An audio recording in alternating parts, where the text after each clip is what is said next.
오늘 우리에게 주신 하나님 말씀 계속해서 사사기 3장을 우리 보시도록 하겠습니다. 사사기 3장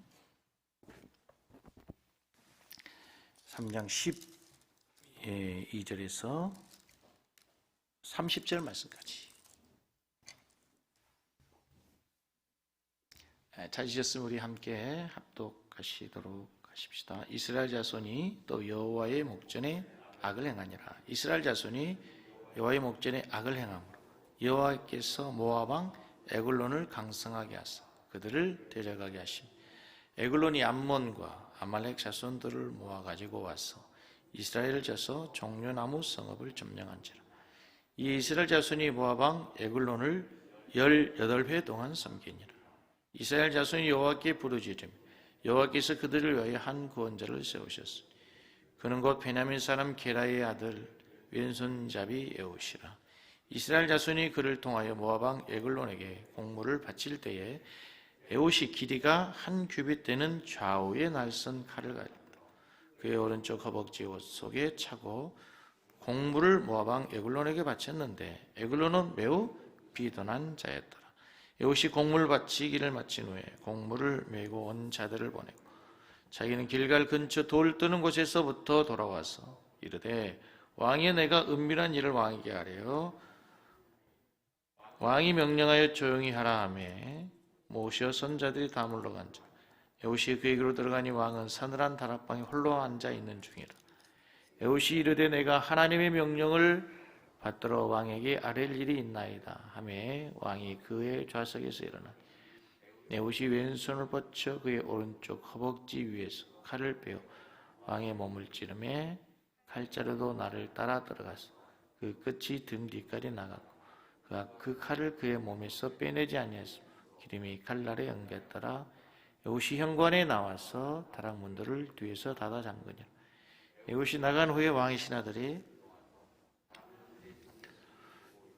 왕이 분명히 서늘한 방에서 그의 발을 가려주신다 하고 그들이 오래 기다려도 왕이 다락문들을 열지 아니하는지라. 열쇠를 가지고 열어본즉 그들의 군주가 이미 땅에 엎드러져 죽었더라. 그들이 기다리는 동안에 에웃이 피하여 돌 뜨는 곳을 지나 스이라로 도망하니라. 그가 이르러 에브람 산지에서 나팔을 불매 이스라엘 자손이 산지에서 그를 따라 내려오니 에웃이 앞서가며 그들에게 이르되 나를 따르라. 여호와께서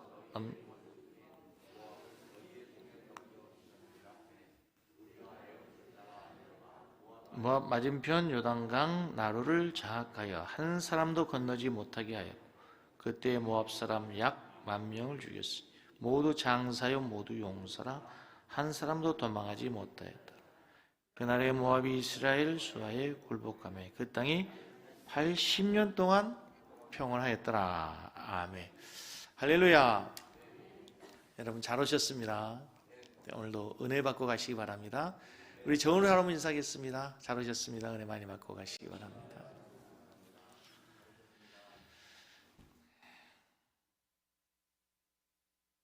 오늘 말씀의 제목 약할 때 강해지는 비결이라는 제목으로 하나님의 말씀 전하도록 하겠습니다. 오늘도 여러분의 마음속에 또 여러분의 심령에 하나님의 음성이 들려지는 시간이 되기를 원합니다. 사사기는 하나의 그 사이클을 이루면서 계속 반복적인 스토리가 진행이 됩니다. 계속 하나의 사이클을 이루고 있는데 첫 번째 이제 하나님의 샬롬, 하나님의 평강을 누리는 이스라엘 백성들이 나옵니다. 그러면 하나님 주신 은혜에 감사하면서 말씀에 순종하며 살아야 될 텐데 반드시 이스라엘 백성들이 죄악의 본성을 갖고 있기 때문에 뭘 해요? 타락합니다. 범죄합니다. 오늘 본문에서도 이스라엘도 여호와 앞에 악을 행하여 그러죠. 타락합니다. 하나님께서 하나님의 백성들을 절대로 가만두지 않으세요. 세상의 사람들은 말씀 떠나서 죄 가운데 살아도 괜찮아요. 하나님의 백성이 아니니까 상관하지 않아요. 그런데 하나님의 백성은 결코 하나님이 놓지 않아요. 포기하지 않아요. 간섭하세요. 그게 뭐예요? 징계예요. 징계. 지금도 똑같아요. 하나님의 징계 속에서 이스라엘 백성들이 고통스러우니까 이제 하나님께 부르짖어요. 회개하자. 하나님 잘못했어요. 도와주세요. 긍휼이 풍성하신 하나님께서 다시 구원해 주시죠. 그래서 이스라엘 백성들이 회복되어요. 하나님의 평강을 누리죠. 그래서 사사기에서 계속되는 동안에 말씀이 몇 년 동안 태평성대를 누렸더라. 평온하였더라. 그렇죠. 그 다음에 또 타락을 해요. 이 계속 순환론적 사이클을 이루면서 사사기가 반복이 되고 있단 말이죠.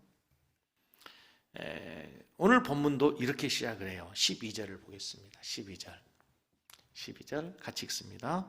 이스라엘 자손이 또 란다네. 또 여호와의 목전에 뭘 향하여?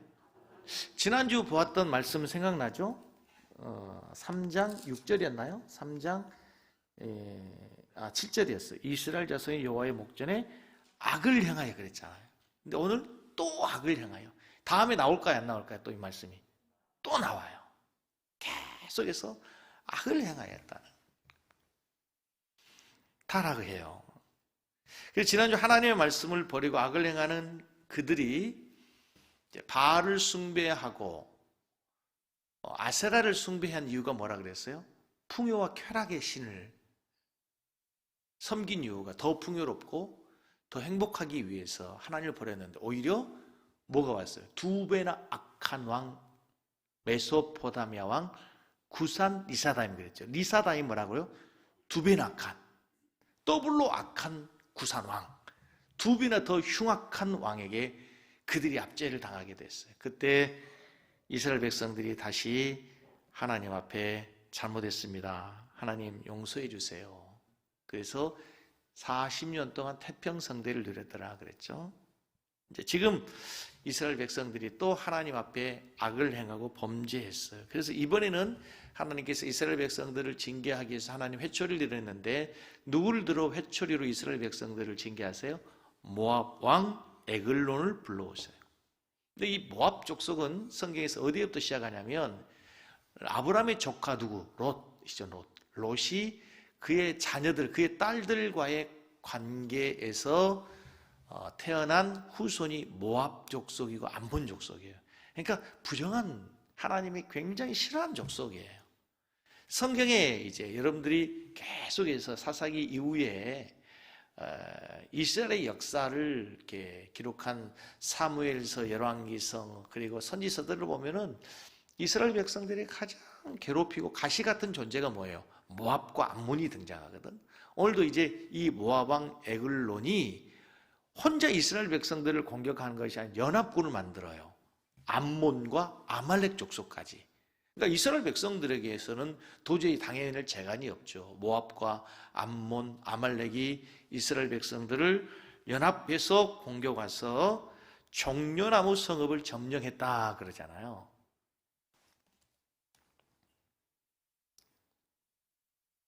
몇 절이 나와요? 13절에 에글론이 암몬과 아말렉 자손들을 모아가지고 와서 이스라엘 째서 종려나무 성읍을 점령했대요. 근데 이게 무슨 말이냐면 종려나무를 한번 보여줘 보세요. 종려나무가 이렇게 생겼어요. 굉장히 풍성한 열매가 맺는 거죠. 이게 우리가 알고 있는 대추야자 있죠. 굉장히 단. 그 성경학자들이 얘기할 때 가나안 땅이 젖과 꿀이 흐르는 땅이라고 그러잖아요. 땅에서 꿀이 흐르게 했어요. 저 대추야자 열매가 꿀처럼 달고 굉장히 당도가 높고 맛있는 과일이에요. 그래서 그 땅에 기름진 땅에 저 열매들이 많았어요. 그러니까 이 종려나무 성읍을 점령했단 말은 무슨 말일까요? 기름진 땅, 옥토와 같은 좋은 땅들을 다 빼앗아 버린 거죠. 그러니까 다른 말로 하면 좋은 땅, 기름진 땅을 다 빼앗기니까 먹고 살 것이 없게 된 거죠. 궁핍하게 되었단 말이죠. 살 길이 막막하던 때에 하나님께서 이스라엘 백성들을 구원할 사사로, 구원자로 어느 누구를 부르셔요? 이름을 기억합시다. 누구? 에훗이라고 하는 사사를 하나님이 불렀어요. 그런데 이 사사 에훗을 소개하는 성경의 구절을 보면은 오늘 본문 말씀 15절을 보면 이스라엘 자손이 여호와께 부르짖음에 여호와께서 그들을 위하여 한 구원자를 세우셨으니 같이 읽습니다. 그는 곧 어디 사람? 베냐민 사람이란 말은 베냐민 지파라는 뜻이에요. 베냐민 지파. 그 다음에 게라의 아들 뭐라? 왼손잡이다. 그러니까 에웃을 소개하면서 두 가지예요. 베냐민 지파래요. 그 두 번째는 왼손잡이래요. 성경이 참 재미있는데요. 여러분, 성경을 그냥 보면 의미가 없고 그냥 그런가 보다 하는데, 성경을 좀 더 관심 있게 단어에, 그리고 성경의 저자의 의도가 무엇인가를 생각하면서 묵상하면서 성경을 읽고 연구하면요, 정말 성경은 너무너무 신비로운 책이에요. 저는 사사기 준비하면서 제가 너무 은혜를 받는 게, 정말 하나님이 이런 메시지를 주시는구나. 여러분, 그냥 제목 설교하고 강해 설교의 차이가 이런 거예요. 이 본문의 한 구절 한 구절 단어 하나하나들을 우리들이 추적하면서 하나님의 메시지가 뭘까, 하나님의 의도가 뭔가를 우리가 깨달을 때 굉장히 큰 은혜가 있어요. 그런데 보세요, 이 베냐민이라고 하는 그 이름이 재밌어요. 창세기 35장에 보면 야곱이 가장 사랑하는 아내 이름이 뭐였어요? 라헬이었죠. 라헬이 아들을 낳으면서 길가에 나면서 굉장히 난산 중에 죽어가면서 아들을 낳아요. 죽어가면서 그 아들의 이름을 뭐라고 불러요? 베노니라 해라 그래요. 그 이름의 뜻은 뭐예요? 슬픔의 아들이라는 거예요. 그러니까 아들 없이 살아갈 어미 없이 살아갈 그 아들의 삶을 생각해 보니 너무 슬프잖아요.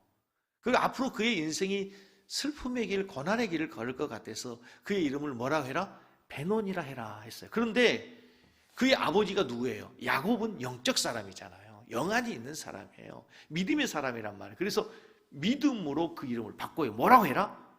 베냐민이라고 해라. 그 베냐민의 뜻은 성경에 보면 뭐라고 나와서 오른손의 아들이라 하는 거예요. 무슨 소리? 슬픔의 아들이라니. 이 아들은 하나님이 오른손을 붙들어 줄 거야. 하나님의 오른손을 붙들려 쓰임받는 위대한 아들이 될 거야 라고 하는 의미로 뭐로 바꿔요? 베냐민으로 바꿨단 말이에요. 베냐민.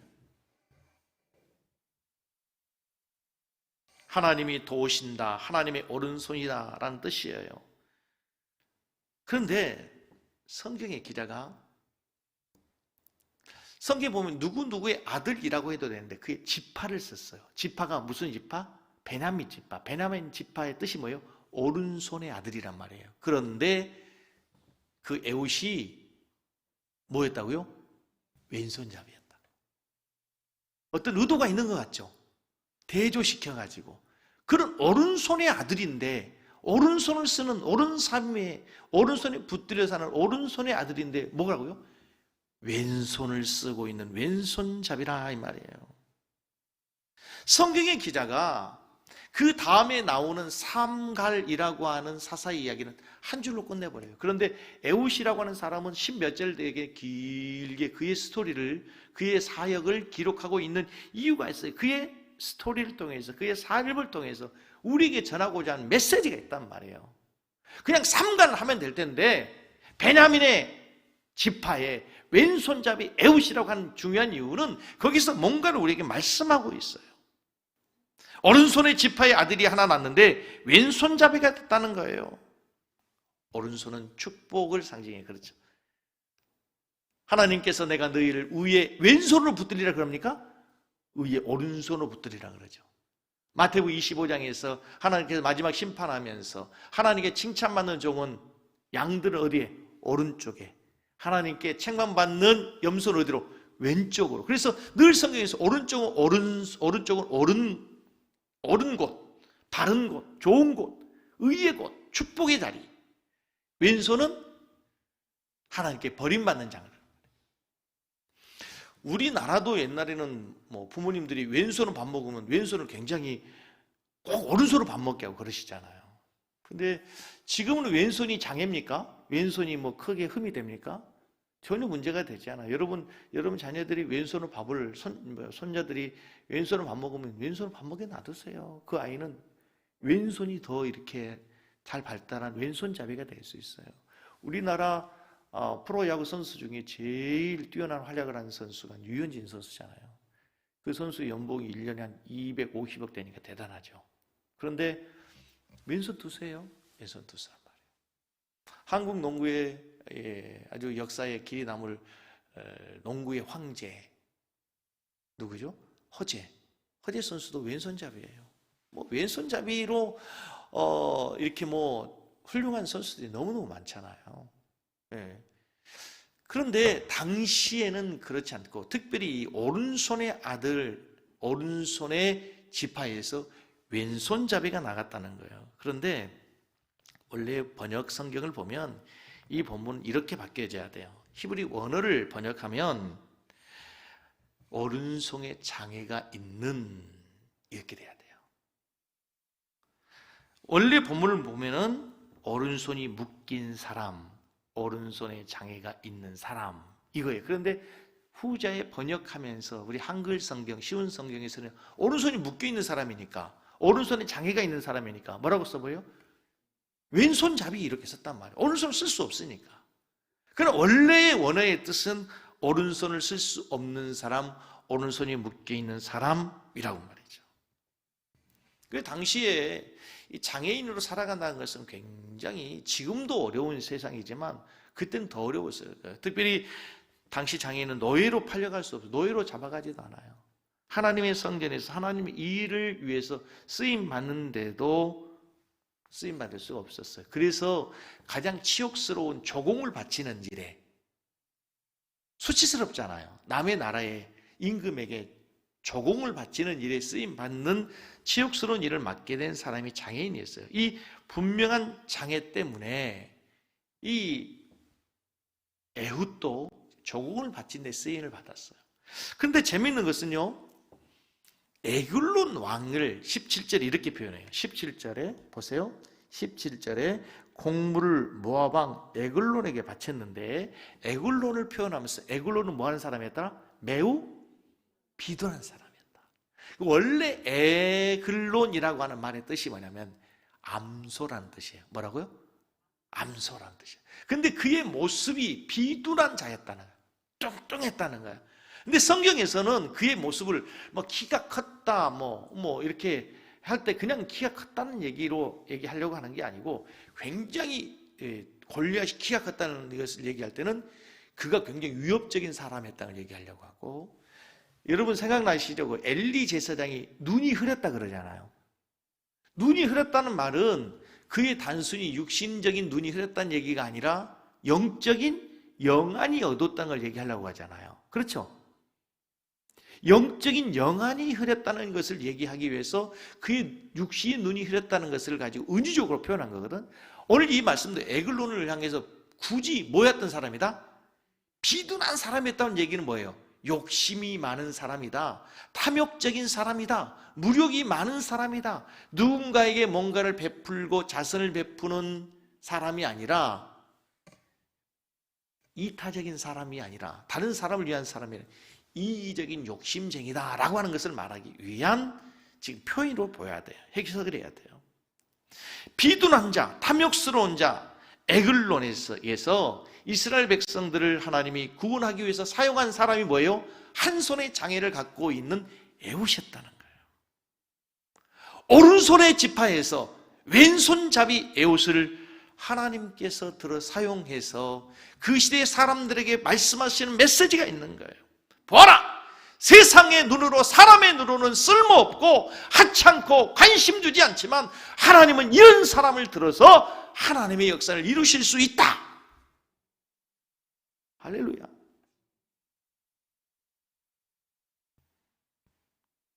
베냐민 지파의 아들이라면 당당히 힘있는 오른손잡이가 태어나야 되는데 왼손잡이로 태어나서 쓸모없는 사람이라고 많은 사람들이 관심을 갖지 않지만 하나님은 그 사람을 들어 사용하신다는 거예요. 하나님께서 세상의 사람, 당시에 고정관념을 갖고 있는 그 사람들을 향해서 하나님의 역사, 하나님의 방법은 너희들과 다르다. 인간의 관점과 다르다는 거예요. 우리 기독교 역사를 보십시오. 성경의 역사를 보십시오. 이런 비일비재하게 하나님의 역사가 연약한 자를 들어 강한 자를 부끄럽게 하시고 사람에게 관심 갖지 않는 자들을 들어서 하나님의 위대한 영광을 더럽히는 일들이 얼마나 많습니까? 왜 하필이면 하나님께서는 믿음의 조상 아브라함을 부르실 때 우상의 집안에서 우상을 숭배한 자를 불러 믿음의 조상을 만드신가요? 하나님께서 이스라엘 백성들을 애굽의 노예 생활에서 구원해 내실 때에 왜 하필이면 80세나 된 노인, 자기의 인생을 스스로 포기하고 실패자로 여기던 모세를 불러서 이스라엘 구원의 역사를 이루어 가실까요?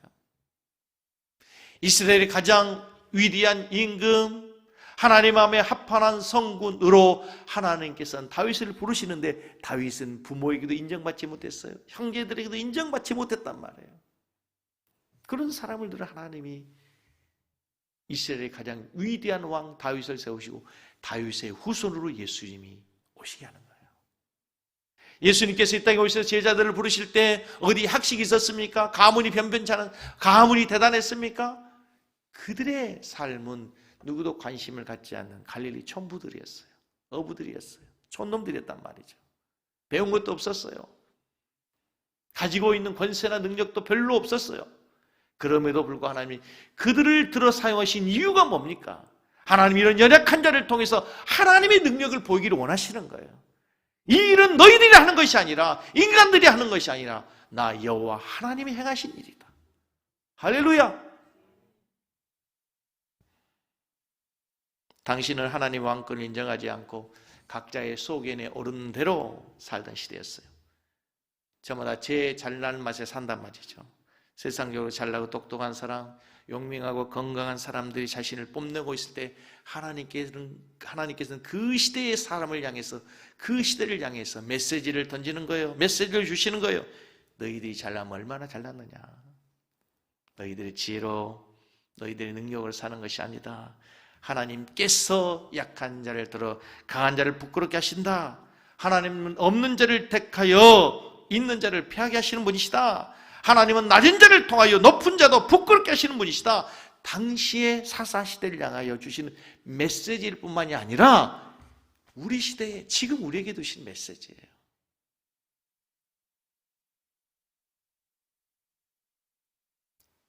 우리의 편견과 고면을 깨기 위해서 등장시킨 인물이 에웃이란 말입니다.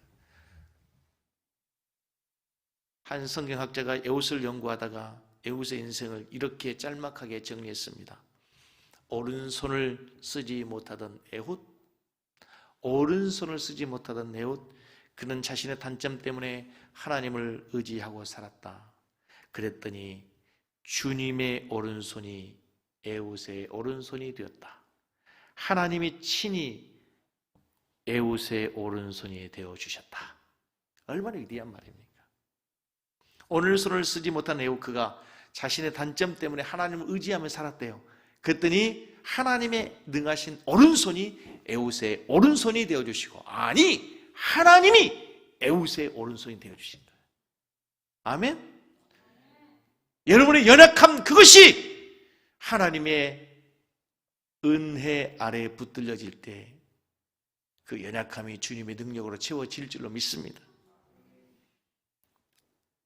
약점과 부족함이 하나님을 의지하게 하고 하나님 앞에 겸손하게 하고 무릎을 꿇게 하게 한다면, 그래야 하나님이 함께 하신다면 하나님이 하나님의 오른손이 우리의 오른손이 되어주신다는 거예요. 이 얼마나 멋진 말이에요. 얼마나 근사한 일입니까? 그런 역사가 여러분들에게 일어나기를 주의 이름으로 간절히 축복합니다. 오늘 예배하는 우리 귀한 자녀들, 우리 청년들이 그 하나님의 능력으로 강해지기를 주의 이름으로 축복합니다. 여러분, 강해지는 비결이 뭡니까? 여기 있는 이 종이 주부쪽지는 연약한 종이죠. 종이 쉽게 찢어집니다. 어린아이도 찢을 수. 그런데요, 이 종이가 이 철판에 딱 붙어 있을 때는 달라지는 거예요. 그 어떤 강한 장사도 함부로 찢을 수가 없는 거예요. 이 종이가 철에 붙어 있는 한 누구도 찢을 수가 없어요. 우리 연약함이 우리 스스로 있을 때는 연약한 종이 같아요. 깨어지기 쉬운 질그릇 같단 말입니다. 근데 우리가 하나님과 함께하고 하나님의 능력에 의지하고 주님에게 붙어 있을 때 우리는 주님의 능력으로 강해지는 거예요. 내 능력으로가 아니에요. 내 지혜가 아니란 말이에요. 여러분이 여러분의 자녀들에 가르쳐야 될 게 뭡니까, 여러분? 그래, 너의 힘으로, 너의 지혜로, 너의 능력으로 살아라. 이게 아니란 말이에요. 그래, 그래서 주님의 은혜가 필요한 거야. 그래, 그래서 주님께 무릎을 꿇어. 그래서 더 주님에게 가까이 가야 되는 거야. 아멘? 할렐루야. 그게 성경의 비밀이에요, 여러분. 그게 예수를 믿는 거란 말이에요. 교회를 나오는 게 예수 믿는 게 아니라 여러분 사업할 때도 마찬가지예요.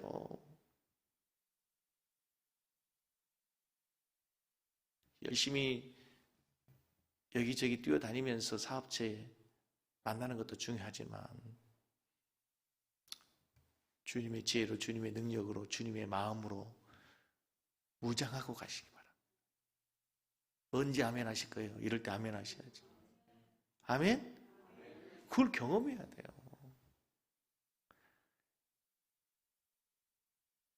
하나님이 되게 하셔야지.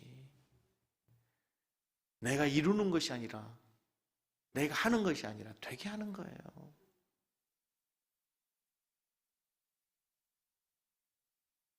본문으로 다시 돌아갑니다. 에웃은 조공을 바치는 과정에서 모압 왕을 죽일 기회를 찾지만 기회를 찾지 못하고 이제 결심하고 돌아가서 에웃이 에글론을 죽이기로 결심한 장면이 19절 나와요. 19절을 보겠습니다. 19절 에웃이 18절부터 에웃이 공물을 바치기를 마친 후에 공물을 매기고 온 자들을 돌려보내고 19절고요. 자기는 길갈 근처 돌 뜨는 곳에서부터 돌아와서 왕에게 간단 말이에요. 길갈 근처 어디에서? 돌 뜨는 곳에서. 길갈은 어떤 곳이에요? 우리가 들었죠? 그 옛날 하나님 은혜의 장소, 언약의 장소잖아요. 할례를 행하고 하나님께서 그들에게 은혜를 베푸신 그 은혜를 기억하기 위해서 돌 무덤을 쌓아두었던 곳, 그게 어디예요? 길갈이잖아요. 하나님의 은혜의 장소가 길갈인데 바로 옆에 뭐가 있었다고요? 돌 뜨는 곳, 건축 현장을 얘기하는 게 아니에요. 돌 뜨는 곳, 지금처럼 돌을 깎아가지고 집을 짓는 시대가 아니에요. 그때 돌을 뜨는 것은 돌을 가지고 세공을 하는 건 뭘 하기 위해서예요? 우상을 만드는 곳이에요. 우상. 돌을 뜨는 곳이라는 것은 당시에 모압 왕들이, 모압 백성들이, 모압의 민족이 섬기는 그모스 신, 전쟁의 신이라고 얘기하는 그모스 신의 우상을 만들고 바알과 아세라의 우상을 만드는 곳이 돌 뜨는 곳이에요.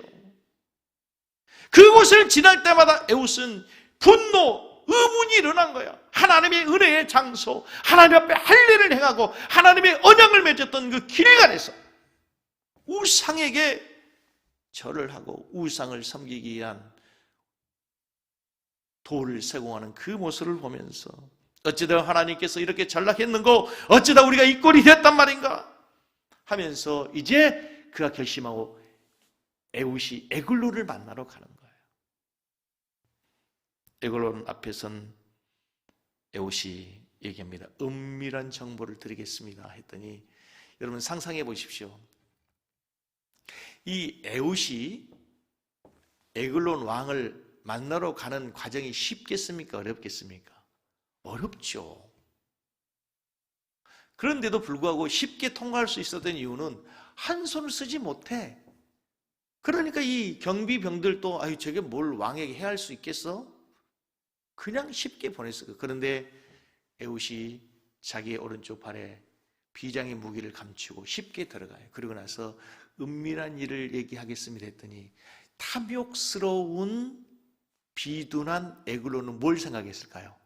아, 얘가 혹시 뇌물을 바치거나 자기의 욕심을 채워줄 어떤 일을 생각했을 건데, 사실은 은밀한 일이란 뭐예요? 에웃에게 있어서 하나님의 말씀을 전하는 거예요. 하나님의 말씀을 전하면서 그가 이제 그를 결국 살해하는 장면이 나와요. 그런데 20절에 보면 성경이 얼마나 재미있냐면 20절에 보면 왕이 서늘한 다락방에 앉아있는 중이라고 나와요. 20절에 찾으셨어요? 에웃이 그에게로 들어가니 왕이 서늘한 다락방에 앉아있는 중이라 그러잖아요. 서늘한 다락방에 앉아있으면 우리는 생각할 때 뭐하고 있어요? 지금 선풍기 틀어놓고 있거나 아니면 지금 그늘에서 부채질하고 있거나 우리는 에어컨 틀어놓고 있다고 생각하잖아. 근데 이 일이 그 일이 아니고 24절에 보면 무슨 일을 하고 있는 거냐면 같이 읽어요.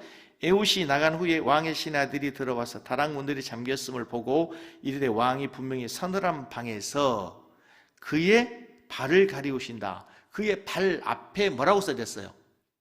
아라비아 숫자 1이 있죠? 있어요, 없어요? 있는 성경 좋은 성경, 없는 성경 별로 안 좋은 성경이야. 있는 성경 보면 일자 밑에 저 맨 밑에 가서 보세요. 뭐라고 나왔어요? 용변을 보신다. 그러니까 서늘한 곳에서 뭐 하고 있는 거예요?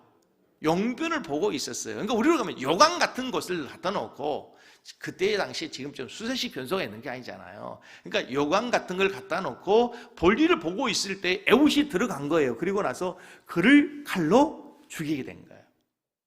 그런데 여기 성경에서, 우리 성경에 그 끝이 등 뒤까지 나갔다, 칼 끝이 끝까지 나갔다고 되어 있잖아요. 근데 원래 그것은 성경의 원어의 뜻을 가서 보면, 다시 보면 그것이 뒤에서 나왔다로 되어 있지만, 쉽게 말하면 너무 놀라서 그가 똥을 쌌다는 얘기야. 원어의 표현은 놀라서 그가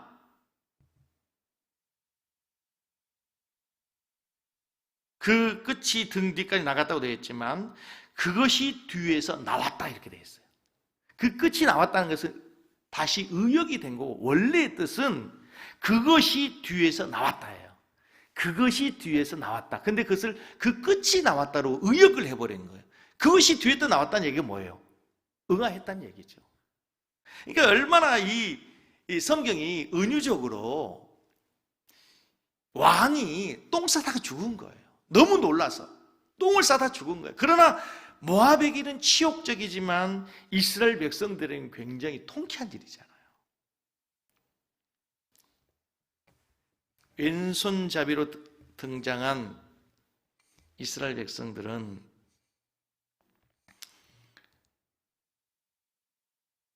사실은 누구를 상징하고 있냐면, 지금 포로가 되어가지고 노예살이, 종살이하고 있는 한쪽 팔이 잘린 것과 같은 이스라엘 백성을 상징하고 있는 거예요. 제가 이 사사기를 신대원에서 공부할 때 너무 은혜 받은 게, 여러분 이것을 큰 그림으로 한번 그려보세요. 저를 좀 보시고, 자, 모압왕 에글론의 이름이 뭐라고요? 에글론의 이름이 뭐라고? 뜻이 뭐라고? 암소라 그랬어. 암소. 뚱뚱하다, 비둔하다, 이거는 그의 그 모습을 표현하는 거고, 에글론이라고 하는 말의 원래 뜻은 뭐라고요? 암소란 말이에요. 암소. 그런데 지금 하나님께서 한쪽 손을 쓰지 못하는 에훗을 통해서 지금 뭘 상징해 주는 거냐면, 모압 왕에게 종살이하고 암몬과 아말렉에게 포위가 된 이스라엘 백성들의 모습이 마치 한쪽 손을 잘리고 한쪽 손을 쓰지 못하는 에훗의 모습과 같단 말이에요. 그동안에 하나님을 믿는다고 했지만 금오스신에게 절을 하고 우상을 숭배해야 되겠고, 자기들이 농사를 지어서 애쓰게 수확을 하면 그 모든 것들을 다 빼앗아버려 아무것도 먹지 못하는 이스라엘 백성들,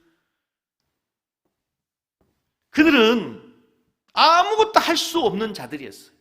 그런데 하나님께서 아무것도 쓸모없는 오른손을 쓰지 못하는 왼손잡이 에훗을 부르십니다. 그리고 자기들을 지켜준다고 믿는 전쟁의 신 금오스 신을 섬기는 그 에글론을, 자기들의 신 금오스 신을 만들고 바알 신과 우상 숭배를 만드는 그곳에서 돌아온 에훗이 송아지, 암소인 에글론을 잡아서 하나님 앞에 제물로 드리는 그림이에요. 지금 이해가 되세요? 아무것도 할 수 없다고 생각되고 손이 잘린 것 같은 이스라엘 백성들이지만, 하나님께서 그들을 통해서 너희는 하나님의 백성이야, 너희는 버려진 자들이 아니야, 쓸모없는 자들이 아니야, 지금 너희를 억압하고 있는 전쟁의 신 금오스 신을 섬기는 암소 에글론을 하나님께 제물로 드리는 하나님의 백성들임을 기억해라. 사랑하는 성도 여러분, 여러분의 약점이라고 생각되는 약점이 있습니까? 저는 여러분들이 그 약점이 하나님으로 해서 강해지는 역사가 있기를 원합니다. 현존하는 축구 스타 가운데 최고의 선수 두 사람은 호날두와 메시죠.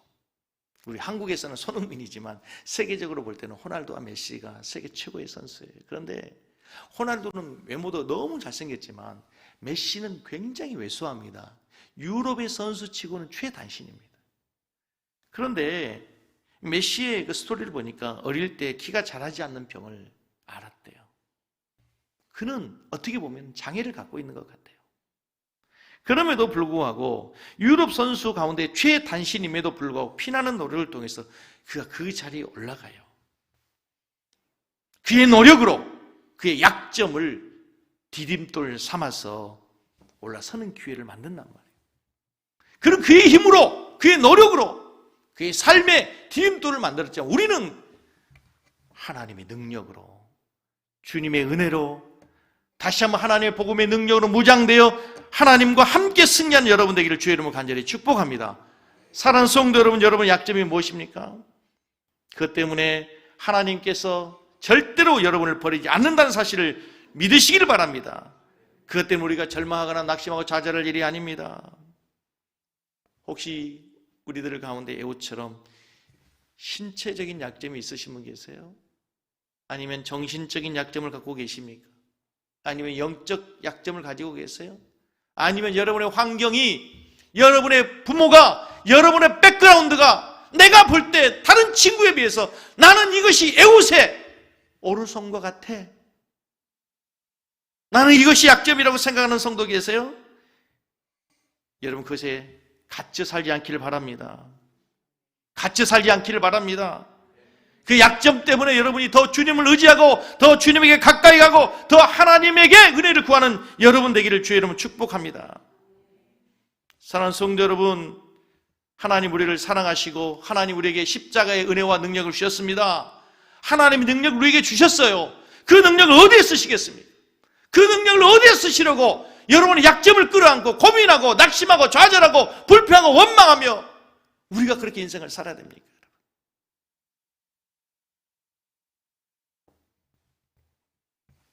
여러분 약점에 짓눌려 열등감에 시달리며 살지 말고 십자가 앞으로 나아갈 수 있기를 축복합니다. 십자가는 신비로운 것입니다. 한번 따라하겠습니다. 십자가는 신비로운 것입니다. 얼마나 신비로운 것입니까? 십자가에서 죽음이 생명이 되는 것입니다. 패배가 승리가 되는 것입니다. 죽음이 부활하는 것이, 패자가 승리자가 되는 것이, 그것에서 우리의 약점이 강점이로 우리의 약함이 강함이 되는 것이 십자가는 사실을 믿으시기 바랍니다. 그 은혜를 경험하며 살아야 되는 거예요.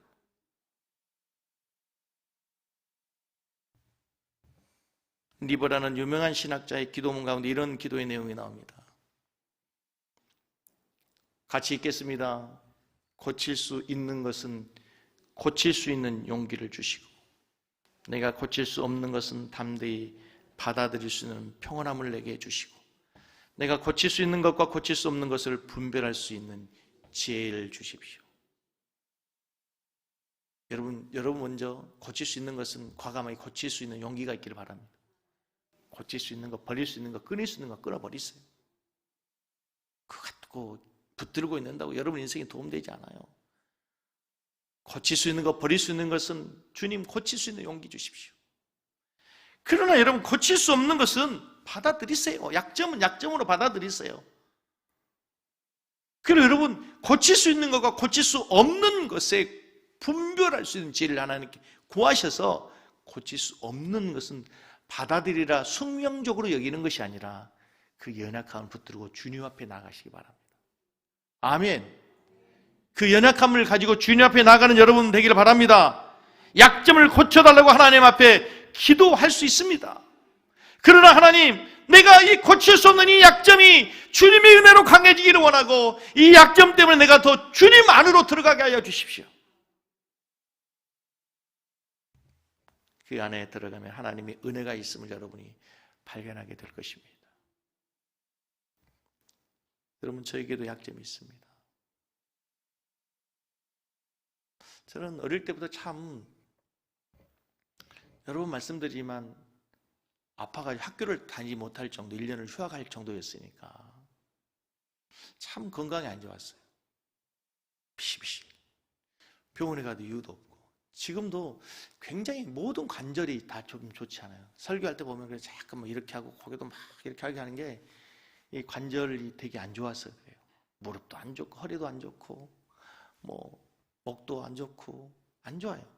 근데요, 너무 감사한 것을 깨달았어요. 제가 이것 때문에 운동을 많이 합니다. 근육 운동하고 뭐 구르기도 하고 푸시업도 하고 뭐 허리 운동도. 그러면서 제가 더 건강해지더라고요. 그것 때문에. 그 약함이 있으니까 제가 약함이 건강하게 되는 비결이 되더라고요. 우리 모두에게 다 약점이 있어요. 약점이 있는 존재들이에요. 그래서 주님이 필요해요. 그래서 우리를 모이게 하신 걸 서로 위로하며 격려하라고.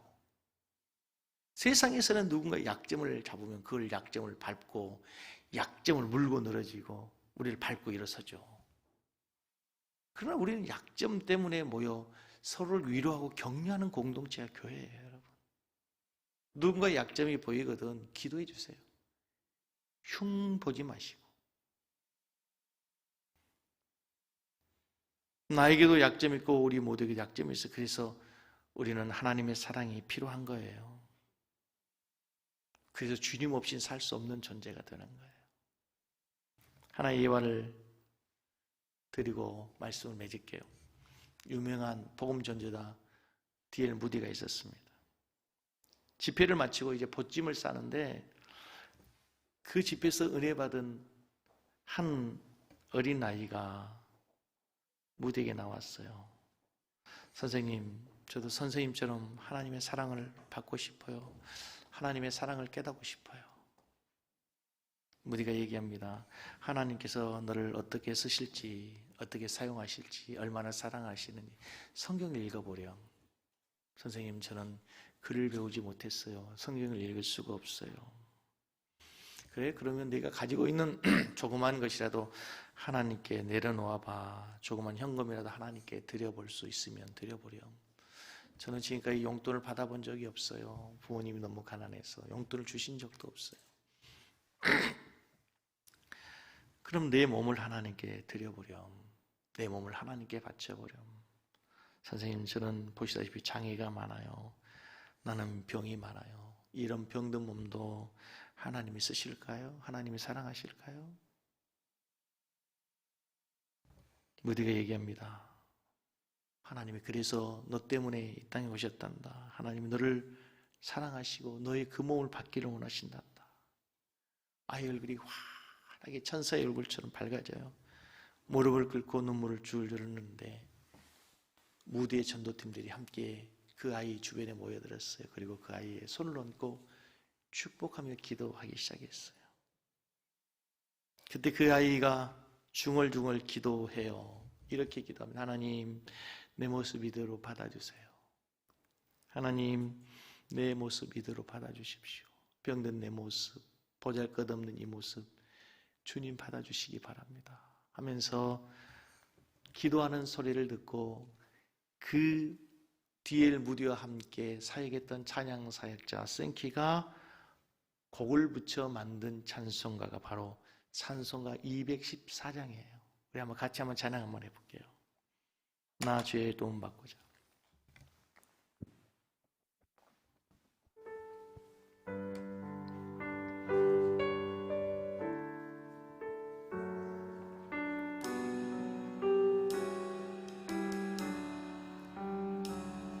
나 주의 도움 받고자 주 예수님께 빕니다.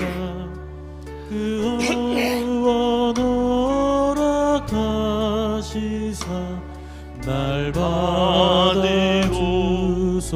주소서. 내 모습 이대로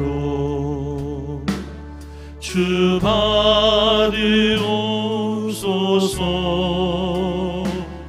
날 위해 돌아가신 주 날 받아주소서. 4절 하겠습니다. 내 주님 서신 발 앞에, 내 주님 서신 발 앞에 나 꿇어 엎드렸으니 그 크신 역사 이루게 날 받아주소서. 내 모습 이대로, 내 모습 이대로 주 받으소서.